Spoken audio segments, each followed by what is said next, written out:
bạnនេះគឺជាការកែរូបភាពឲ្យស្អាតជាងមុនតាមរយៈ Canva អូខេកុំឲ្យចាំយូរយើងធ្វើការបើក app Canva មកចូល upload file នេះគឺជារូបភាពដែលខ្ញុំត្រូវកែឥឡូវហ្នឹង edit image បាទរងចាំតិចមកនេះបាទ new design អញ្ចឹងយើងមើលរូបភាព original សិននេះរូបភាពនេះគឺខ្ញុំបាន download ពី internet មកបាទឃើញថាអត់សូវច្បាស់ទេឥឡូវមុនកែខ្ញុំសូមធ្វើការ scale មួយសិន scale ឲ្យរូបភាពច្បាស់ជាងមុនណាឈលលើរូបភាពចូល edit ហើយចូល scale image scale តទៅទៀតខ្ញុំរើសចំនួន scale គឺ scale គុណនឹង4scale ច្បាស់ពេកក៏អត់ស្អាតដែរគុណ2បានដែរកាលណាបើយើង scale ខ្លាំងពេកធ្វើឲ្យរូបហ្នឹងវាបតាវាអត់ស្អាតដូច្នេះហើយយើង scale ត្រឹមគុណ2បានដែរ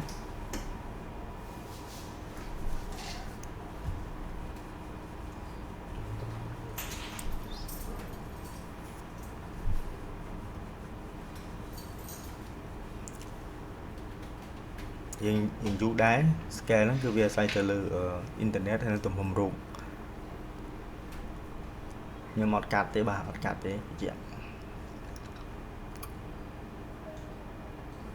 អូខេបន្តមកទៀតខ្ញុំចុចទៅកន្លែង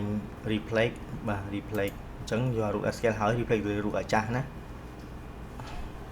នឹងឥឡូវយើងទទួលបានរូបមួយហើយអូខេឥឡូវយើងចាប់ដើមទៅចាក់ពណ៌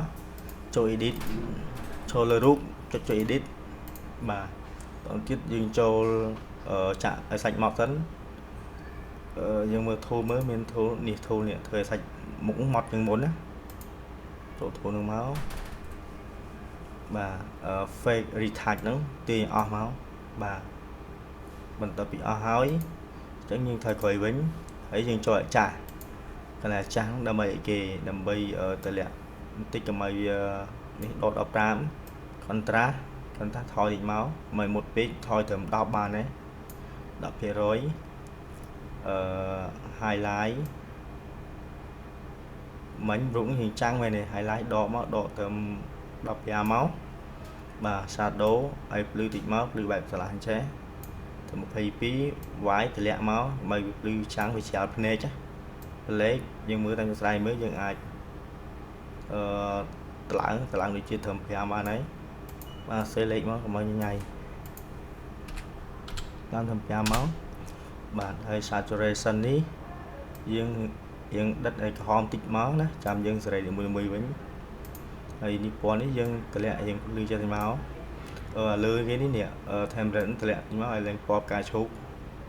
template នេះយើងសេរីតិចមកលួច5បានហើយនេះដក15ដក13ហើយចំពោះពណ៌នេះយើងមើលយើងអាចសេរីឲ្យដិតតិចមកតែត្រាក់លឿងតិចនេះសាច់អញ្ចឹង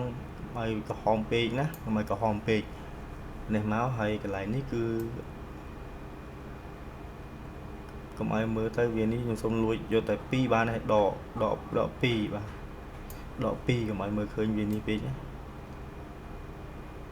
ដាត់ពេកនេះកុំឲ្យដាត់ទេព្រោះរូបបែបវាដាត់ណាចឹងខ្ញុំសុំដក34ចុះណាដក34ហើយចំពោះពលឺនេះខ្ញុំប្រហែលជាតម្លើងវិញហើយដក5បានហើយបាទអញ្ចឹងចំពោះរូបនេះខ្ញុំសុំកែតែប៉ុណ្ណឹងអញ្ចឹងខ្ញុំសូមយករូប scene មកបាទនេះរូប original ណាមើលសិននេះ scale ឯងរូបដាក់តន scale រូបនេះណាខ្ញុំសូមទាញតិចមក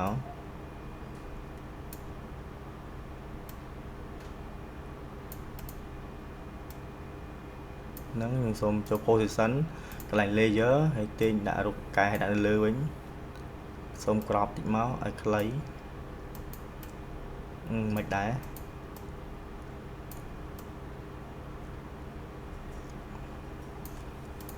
រយើងធ្វើការ compare បានទេបាទប៉ុណ្ណឹងអានេះរូប original ណានេះអានេះរូបដែលកែហើយអញ្ចឹងបងប្អូនគិតមើលខ្លួនឯងទៅបាទអញ្ចឹងវីដេអូហ្នឹងគឺមានប៉ុណ្ណឹងទេ